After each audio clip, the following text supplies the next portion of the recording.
Адамның ішкі дауысы көбіне айтуға қорқатын сияқты. Бірақ айту мен сұрау бірдей емес.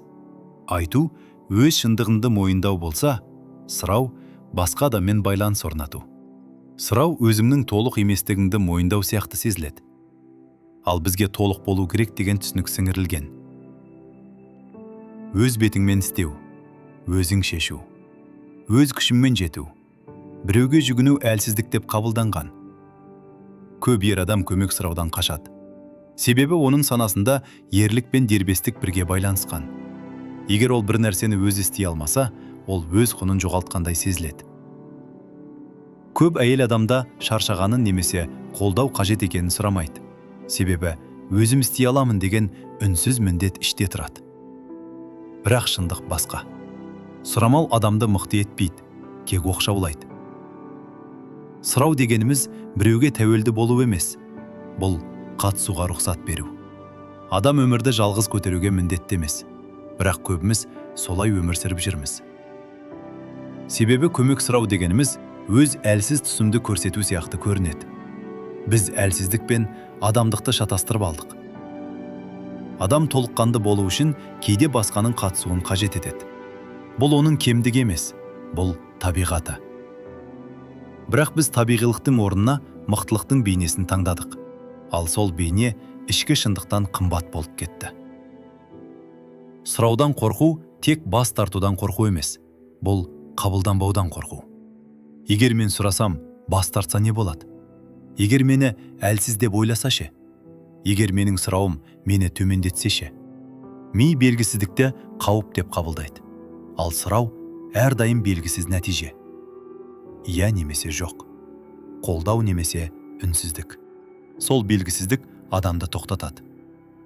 Уақыт өте келе адам өзіне мынадай сенім құрады. Мен ешкімге керек емеспін. Мен бәрін өзім істеуім керек. Бұл сенімдер бірден пайда болмайды. Олар бірнеше рет сұрамағаннан, бірнеше рет үндемегенден қалыптасады. Біртіндеп бұл күй қалыптыға айналады. Ішкі күй өзгермейінше, әрекет те өзгермейді. Егер адам өзін жалғыз сезінсе, ол көмек көрмейді. Егер адам өзін тек өзі жауапты деп сезінсе, ол ешкімге жүгінбейді. Бұл саналы шешім емес, үйренген күй. Сұрау адамның қадірін түсірмейді. Керісінше, ол шекараны айқындайды. Маған бұл керек деп айту, өз қажеттілігіңді мойындау. Ал қажеттілікті мойындау жетілудің белгісі. Көп адам сұрамаудың арты шаршауға әкелетінін байқамайды. Олар сырттай мықты болып көрінеді, бірақ іште жиналған ауырлық көбейеді. Себебі байланыс жоқ жерде тірек жоқ.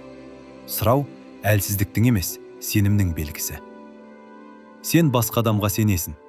Қарым-қатынастың тірі екеніне сенесің. Өзіңнің жеткіліксіздігіңде емес, ортақ болмысты мойындайсың.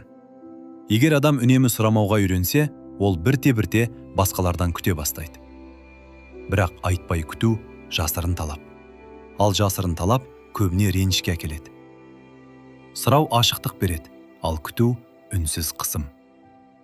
Бәлкім сұраудан қорқу, қабылданбаудан қорқу ғана емес, өзіңді шынайы көруден қорқу шығар. Себебі сұрау кезінде сен өзіңнің шектеуіңді көресің, ал шектеуді көру кейде ауыр.